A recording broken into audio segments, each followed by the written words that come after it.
Good morning students. Hope you are all fine and safe in your home. तो आज English grammar पढ़ने के सिलसिले में हम नेक्स्ट चैप्टर पर पहुंचेंगे. हमारा नेक्स्ट चैप्टर 4 है पार्ट्स ऑफ स्पीच. पार्ट्स यानी भाग, स्पीच यानी भाषण.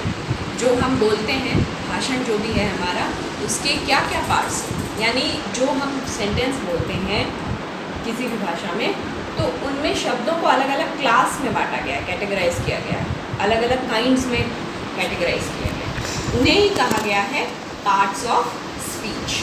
ठीक है, तो आज हम जानेंगे पार्ट्स ऑफ स्पीच क्या. पार्ट्स ऑफ स्पीच है कि वो वर्ड्स, उनके वर्ड्स को ऐसे क्लासिफाई करना कि जिससे कि ये पता चले कि किसी भी सेंटेंस में उनका क्या यूज़ है, किसी भी सेंटेंस में वो क्या काम करते हैं, उस आधार पर उनको क्लासिफाई करना पार्ट ऑफ स्पीच बताना होता है. ठीक है, जैसे एक सेंटेंस में ढेर सारे वर्ड्स होता है, हमने पढ़ा ग्रुप ऑफ वर्ड्स होता है, और उसमें हर एक वर्ड का अपना अपना अलग अलग काम होता है. तो उस अलग अलग काम के आधार पर या उनके अलग अलग यूज़ के आधार पर उन्हें अलग अलग पार्ट ऑफ स्पीच पर में क्लासिफाई किया जाता है, डिवाइड किया जाता है, बांटा जाता है. तो इस तरह से पार्ट ऑफ स्पीच जो है वो 8 हैं, 8 इन नंबर्स. ठीक, सबसे पहले लिखेंगे कि पार्ट ऑफ स्पीच होता क्या. ठीक है, words in a sentence are divided into various classes या kinds according to their use or according to the work they perform in a sentence. समझ गए? Words in a sentence are divided into various classes and kinds. किसी भी sentence में जो शब्द प्रयुक्त होते हैं उन्हें कई तरह के क्लासेस या काइंड्स में, कई तरह के भागों में या कई तरह के प्रकारों में बांटा गया है. किस आधार पर? इस आधार पर अकॉर्डिंग टू देयर यूज़, उनके प्रयोग के आधार पर, या फिर according to the work they perform in a sentence. वो एक सेंटेंस में क्या काम कर रहे हैं, उस आधार पर वर्ड्स को जो है कैटेगराइज किया गया है, क्लासीफाई किया गया है. ठीक है, तो इन्हें कहा गया पार्ट्स ऑफ स्पीच. क्या कहा गया? Parts of speech. अब पार्ट्स ऑफ स्पीच जो हैं वो 8 तरह के हुए.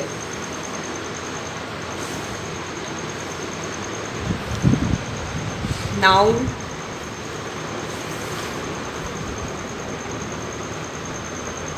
एडजेक्टिव,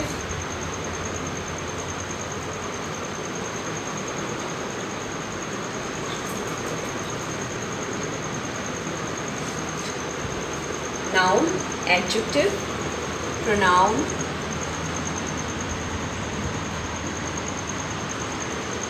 ठीक, verb, noun, adjective, pronoun, verb, adverb,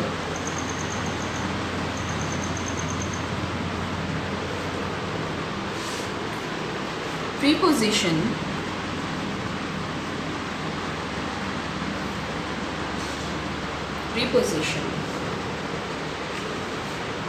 conjunction,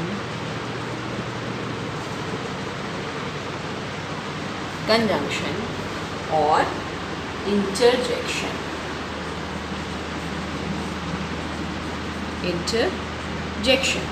ये 8 तरह के जो है पार्ट्स ऑफ स्पीच हैं. ठीक, अब देखिए, अभी इस वक्त हम इन्हें मोटे तौर पर समझेंगे कि ये सब हैं क्या. बाद में मेरे जो फॉलोइंग चैप्टर्स आएंगे, फॉलोइंग वीडियोस में आप और चैप्टर्स देखेंगे, उसमें हम हर एक पार्ट ऑफ स्पीच को पूरे डिटेल में पढ़ेंगे कि ये होता क्या है, कितने काइंड्स का होता है, ठीक है।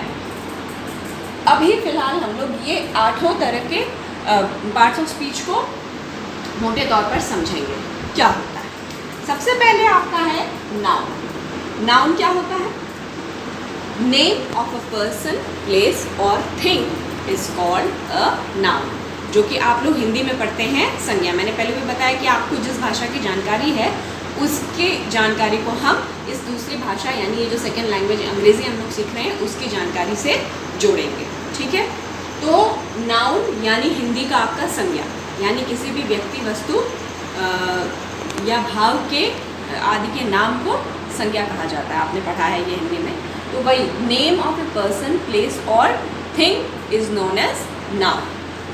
अभी हम लोग से बहुत डिटेल में नहीं जाएंगे, सिर्फ मोटे तौर पे इनका वर्गीकरण समझेंगे कि क्यों इनका कैटेगराइजेशन किया है, क्यों इनका वर्गीकरण किया गया। सबसे पहले noun.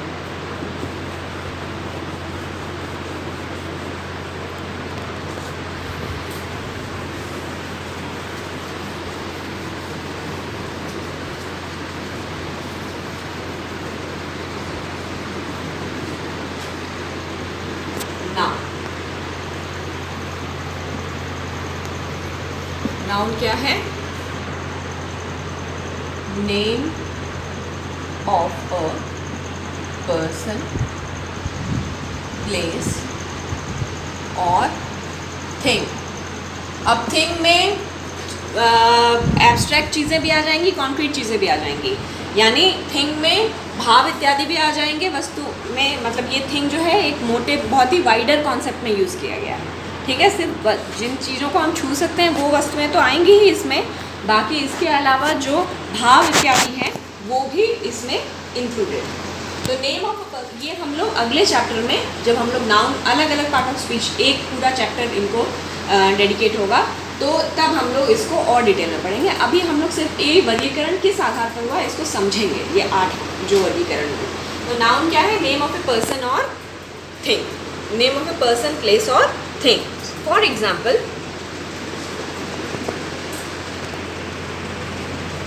Akbar was a great king.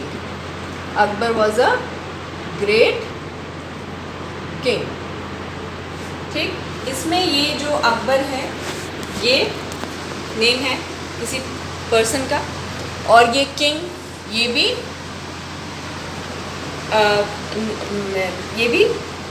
नाम है, ठीक है।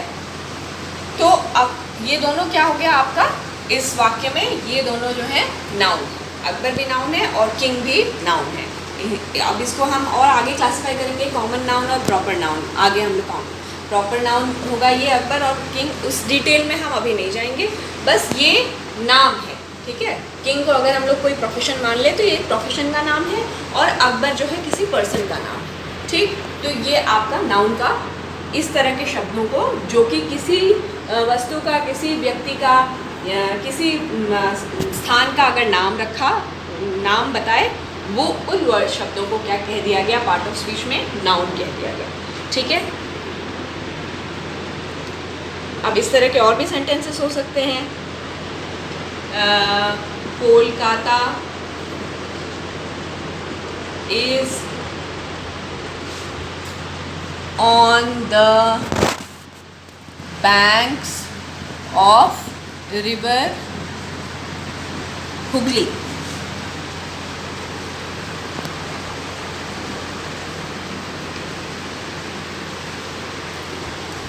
ठीक है।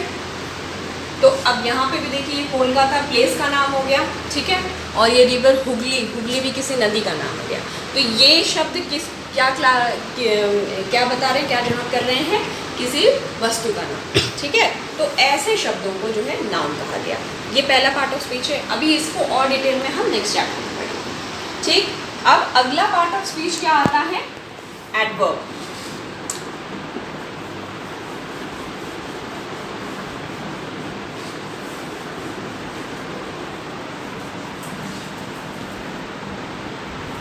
अगला पार्ट ऑफ स्पीच है adverb.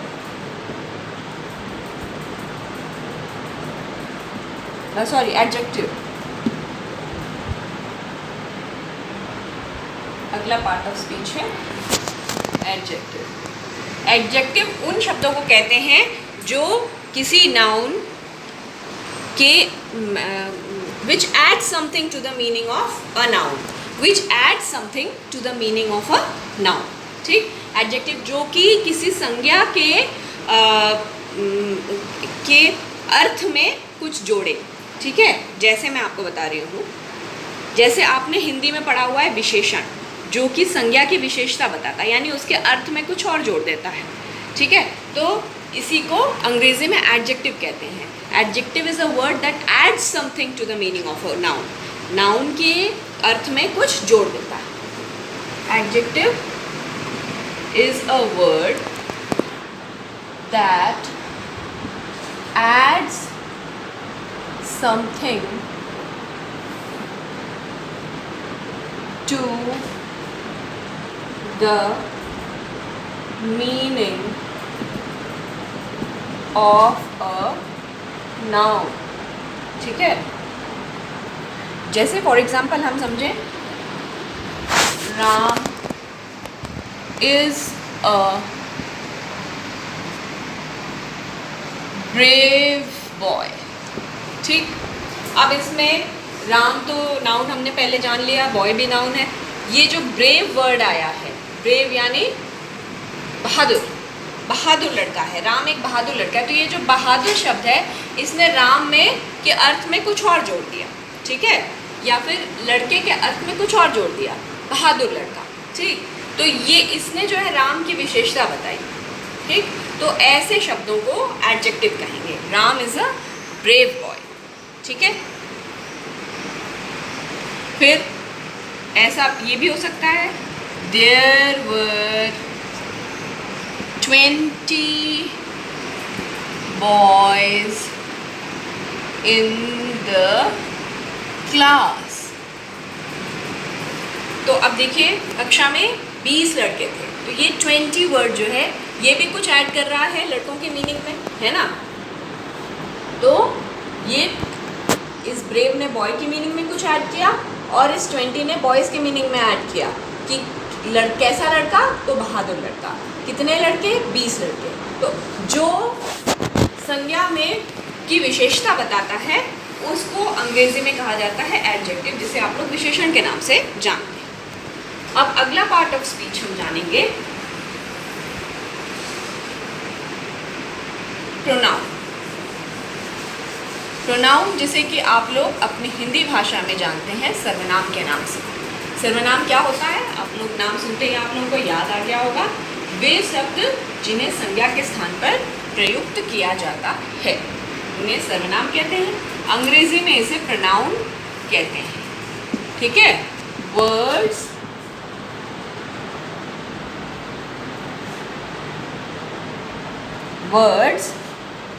which are used instead of a noun। Noun use करने के बजाय जिन शब्दों को यूज किया जाता है उन्हें प्रोनाउन कहा जाता है। ठीक है, अब इसको हम लोग एग्जाम्पल से समझेंगे कि John is absent. John is absent because he is ill. ठीक है, अब ये सेंटेंस जो है इसको अगर आप देखेंगे तो ये सेंटेंस क्या है? जॉन इज एब्सेंट, जॉन आज अनुपस्थित है क्योंकि बिकॉज ही इज इल। अब ये ही कौन है यहाँ पर? जॉन अनुपस्थित है क्योंकि वो बीमार है। तो हिंदी में क्योंकि वह बीमार है हमने वह यूज़ किया, हमने फिर से जॉन नहीं कहा कि जॉन अनुपस्थित है क्योंकि जॉन बीमार है। हम बार बार एक ही शब्द को प्रयोग नहीं करते, फिर उसकी जगह हम कुछ और शब्द जिन शब्दों का प्रयोग करते हैं उसे सर्वनाम कहते हैं। तो यहाँ पर भी अंग्रेजी में भी pronoun, words which are use instead of a noun. एक बार नाउन का प्रयोग हो गया, फिर अगर फिर से उसकी बात आ रही है तो बार बार उसका नाम न रख के हम उसकी जगह पे जो शब्द इस्तेमाल करेंगे उन्हें हम प्रोनाउन कहते हैं। ठीक, तो यहाँ पर जॉन के लिए कौन सा शब्द इस्तेमाल किया बाद में फिर से? ही। तो ये आपका हो जाएगा प्रोनाउन। ठीक,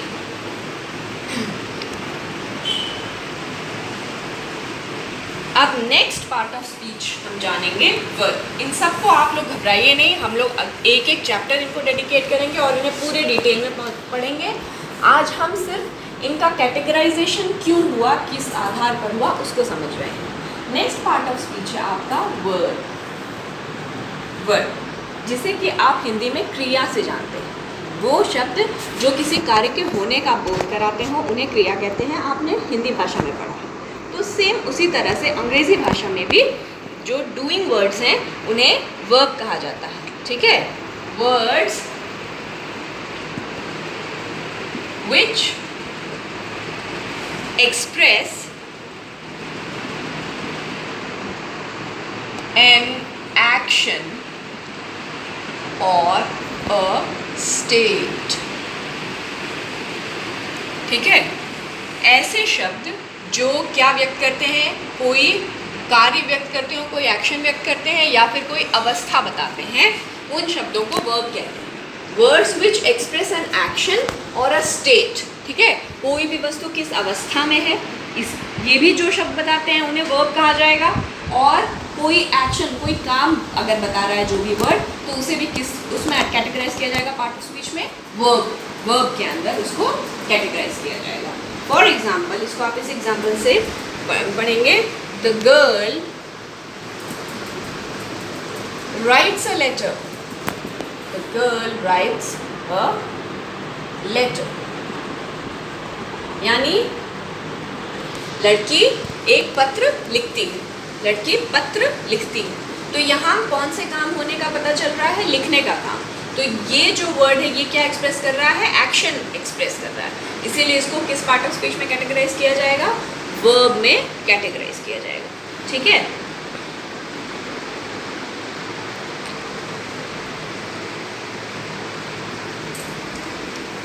ठीक, ये हो गया आपका वर्ब। अब नेक्स्ट पार्ट ऑफ स्पीच आपका आता है adverb. Next part of speech क्या होता है? एडवर्ब, जो आपने अपनी भाषा हिंदी में पढ़ा हुआ है, क्रिया विशेषण। ठीक है, अब ये एडवर्ब, उसी को एडवर्ब कहा जाता है जो आपने अपनी हिंदी भाषा में क्रिया विशेषण के बारे में पढ़ा। देखिए, words which add something to the meaning of verbs, words which add something to the meaning of a verb, an adjective or another adverb। ऐसे शब्द जो किसी क्रिया की विशेषता बताएं, क्रिया के अर्थ में कुछ जोड़ दें, या किसी विशेषण के अर्थ में कुछ जोड़ दें, या फिर किसी अन्य क्रिया विशेषण के अर्थ में कुछ जोड़ दें। ठीक है, उन्हें एडवर्ब कहते हैं। ठीक, ऐसे वर्ड्स जो या तो वर्ब के अर्थ में कुछ जोड़ दें, उसकी विशेषता बता दें, या किसी विशेषण की विशेषता बता दें, है ना, या फिर किसी अन्य क्रिया विशेषण की विशेषता बताएं, उसके अर्थ में कुछ जोड़ दें। ठीक है, उनको कहा जाता है एडवर्ब। अब इसको आप एग्जाम्पल में समझिए। जैसे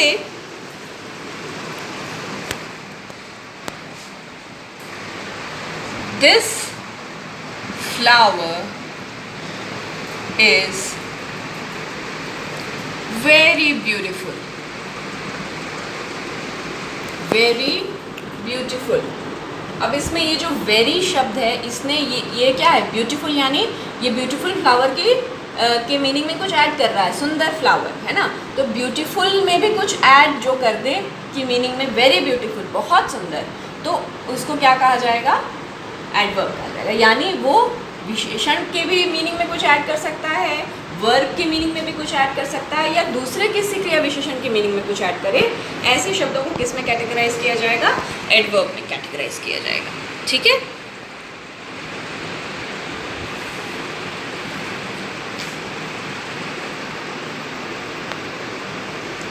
he solved the sum quickly. He solved the sum quickly. उसने जो सवाल दिया गया था उसे तुरंत हल कर लिया, जल्दी से हल कर लिया। तो कैसे हल किया, कार्य क्या था, हल करना। अब इस हल करने के अर्थ में कुछ और जोड़ दिया इस क्विकली ने। कैसे हल कर लिया, तेज़ी से हल कर लिया, तुरंत हल कर लिया। तो ये भी क्या होगा, आपका एडवर्ब होगा। अब हम लोग आगे अगले पार्ट ऑफ स्पीच की तरफ बढ़ते हैं। अगला पार्ट ऑफ स्पीच है आपका प्रीपोजिशन। अगला पार्ट ऑफ स्पीच है आपका प्रीपोजिशन। प्रीपोजिशन, जैसा कि इसमें एक शब्द छुपा हुआ है पोजीशन, है ना। पोजीशन मतलब कहाँ, किस अवस्था में, ठीक है, किधर है, उसकी पोजीशन कहाँ है, उसका लोकेशन क्या है। तो प्रीपोजिशन भी यही बताता है। ये बताता है कि what is the preposition is a word which denotes where the noun or pronoun stands in relation to something else, ठीक है। प्रीपोजिशन बताता है कि words that denote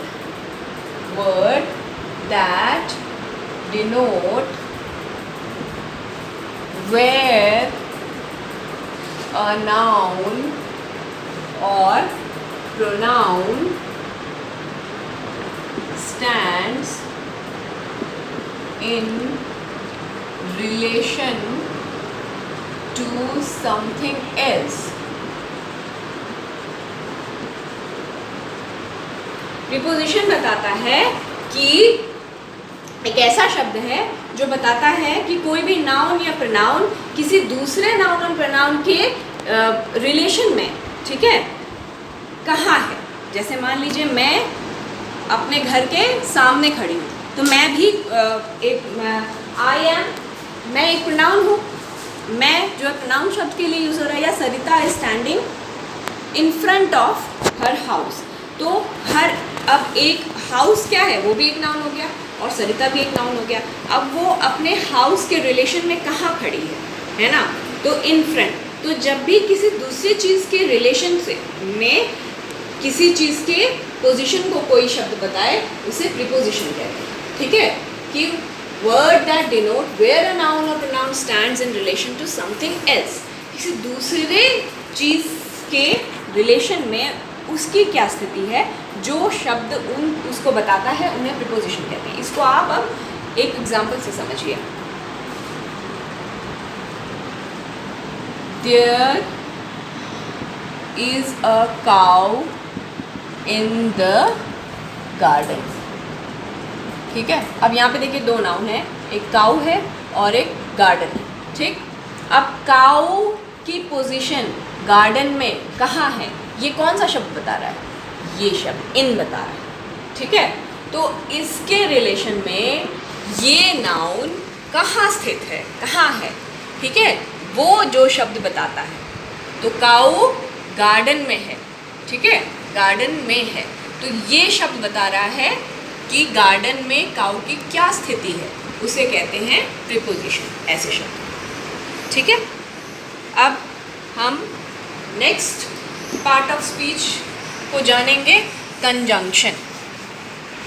ये 7th पार्ट ऑफ स्पीच है, कंजंक्शन।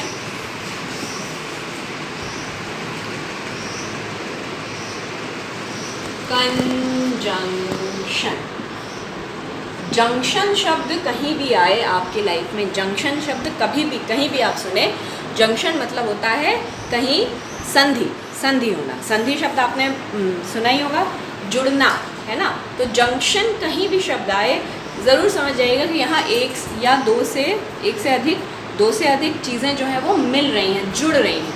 तो कंजंक्शन भी ऐसे ही शब्द हैं जो कि दो शब्दों को जोड़ते हैं, या तो दो शब्दों को जोड़ते हैं या दो सेंटेंसेस को जोड़ते हैं। तो ऐसे शब्द जो कि या तो दो वर्ड्स को जोड़ें या दो सेंटेंसेस को जोड़ें, उन्हें क्या कहा जाता है, कंजंक्शन। जंक्शन यानी जोड़ना, ठीक है।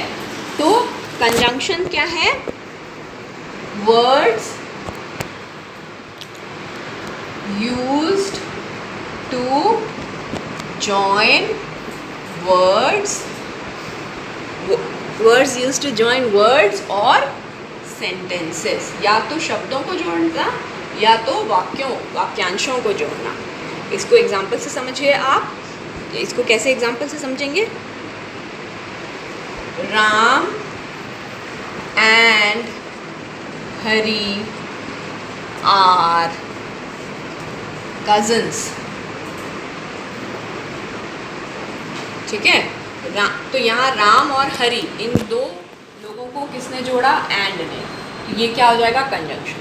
राम और हरी भाई हैं, ठीक है, चचेरे भाई हैं, ममेरे भाई हैं, कजन्स। ठीक, Ram and Hari are cousins. तो यहाँ एंड जो है ये जोड़ रहा है। ये तो हो गया दो वर्ड्स को जोड़ना। अब दो सेंटेंसेस को कैसे जोड़ेंगे?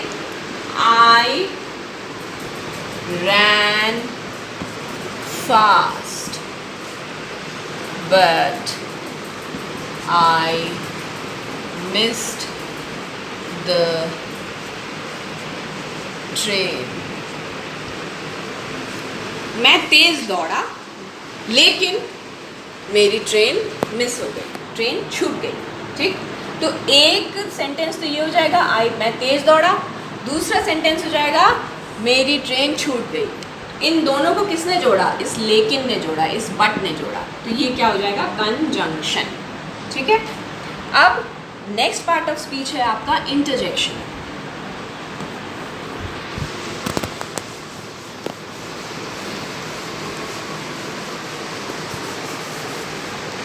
नेक्स्ट पार्ट ऑफ स्पीच है आपका इंटरजेक्शन। इंटरजेक्शन ये आप लोगों को थोड़ा थोड़ा ही इसलिए बताया जा रहा है, आप लोग बिल्कुल मत घबराइए। नेक्स्ट चैप्टर एक एक पर होगा, हर एक पर होगा, लेकिन यहाँ एक साथ इन्हें इसलिए बता दिया जा रहा है क्योंकि ये जो है आपको एक आइडिया हो जाए कि किस आधार पर इन्हें अलग अलग किया गया है। फिर हम इन्हें विस्तार से एक एक चैप्टर में पढ़ेंगे। ठीक, इंटरजेक्शन क्या है? जब भी आपकी सडन फीलिंग निकलती है तो कोई एक जो शब्द निकलता है, उन शब्दों को इंटरजेक्शन कहा जाता है। ठीक है, वर्ड्स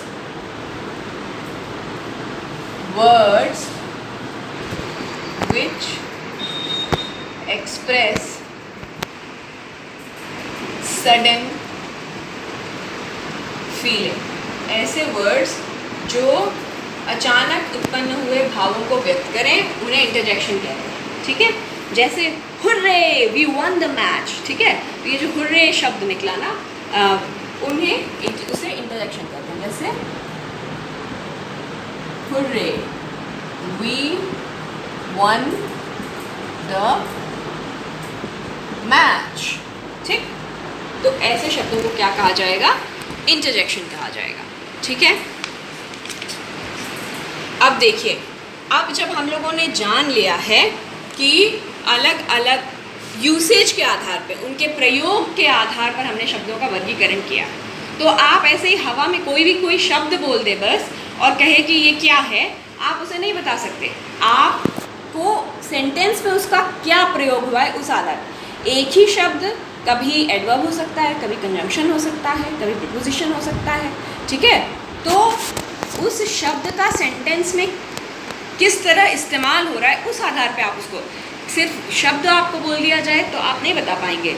उस एक पूरे सेंटेंस में उसको किस तरह से यूज़ किया गया है, तभी आप बता पाएंगे कि वो कौन सा पार्ट ऑफ स्पीच है। फॉर एग्जाम्पल मैं आपको बताती हूँ, कभी कभी कन्फ्यूजन होता है, हम इस तरह से रट नहीं सकते कि ये शब्द जो है हमेशा जो है एडवर्ब ही होगा या हमेशा कंजंक्शन ही होगा। तब उसका सेंटेंस में किस तरह से इस्तेमाल हुआ है, उस आधार पे हम उसे जानेंगे। जैसे फॉर एग्जाम्पल एक सेंटेंस है आपका, still waters run deep.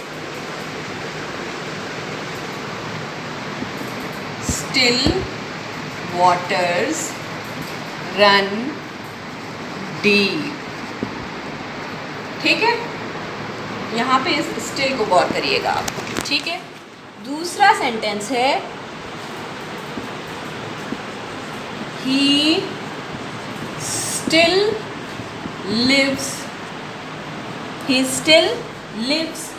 in that house। he still lives in that house। ठीक है, अब यहाँ पे भी इस स्टिल को गौर करिए। तो कोई भी आपके पास रेडीमेड रूल नहीं है जो आपको ये बता देगा कि ये शब्द जो है वो हमेशा यही होगा ना। यहाँ पे भी स्टिल यूज हुआ है, यहाँ पे भी स्टिल हुआ है, दोनों में स्टिल यूज हुआ है, लेकिन दोनों में ये दोनों अलग अलग पार्ट ऑफ स्पीच है। तो आप इस तरह कभी रट नहीं सकते कि स्टिल यही पार्ट ऑफ स्पीच है ना। स्टिल अलग अलग सेंटेंस में अलग अलग पार्ट ऑफ स्पीच के रूप में भी इस्तेमाल हो सकता है। जैसे यहाँ पे क्या है, स्टिल वाटर रन्स डीप, तो यहाँ ये वाटर की मीनिंग में कुछ ऐड कर रहा है, वाटर की विशेषता होता है। स्टिल यानी रुका हुआ पानी, रुका हुआ पानी गहरा होता है, ठीक है, रुका हुआ पानी गहरा जाता है, ठीक है। तो यहाँ स्टिल वाटर क्या है आपका, यहाँ का स्टिल क्या है, ये वाटर की विशेषता बता रहा है। तो ये स्टिल क्या है आपका, ये है एडजेक्टिव। और ये क्या है, he still lives in that house, he still lives in that house, वो अब भी रहता है। तो ये स्टिल क्या बता रहा है, इस रहने यानी इस क्रिया की विशेषता बता रहा है, इस वर्ब की मीनिंग में कुछ ऐड कर रहा है, वो अब भी वहाँ रहता है, उसी घर में रहता है। तो ये स्टिल क्या है आपका, ये एडवर्ब। ऐसा कोई हार्ड एंड फास्ट रूल नहीं है कि कोई शब्द आपने सुन लिया बस वो शब्द वही पार्ट ऑफ स्पीच हमेशा होगा, नो। अकॉर्डिंग, मैंने पहले ही बताया, part of speech are classified according to their use in a sentence, according to the work they do in a sentence, work they perform in a sentence. जो काम वो कर रहे हैं उस हिसाब से उनको, तो स्टिल हमेशा जो है एडजेक्टिव ही होगा ना, हमेशा एडवर्ब होगा ना, सेंटेंस के आधार पे हम बता पाएंगे। इसी तरह से एक और आप एग्जांपल देख सकते हैं, इसको रब कर दें, फिर एक और एग्जांपल, एक ही शब्द है लेकिन अलग अलग यूसेज है उसका।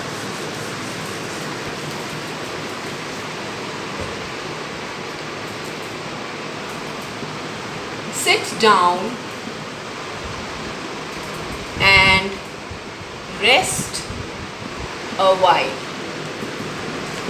अब यहाँ while को गौर करिएगा। सेकेंड सेंटेंस है I will watch while you sleep। I will watch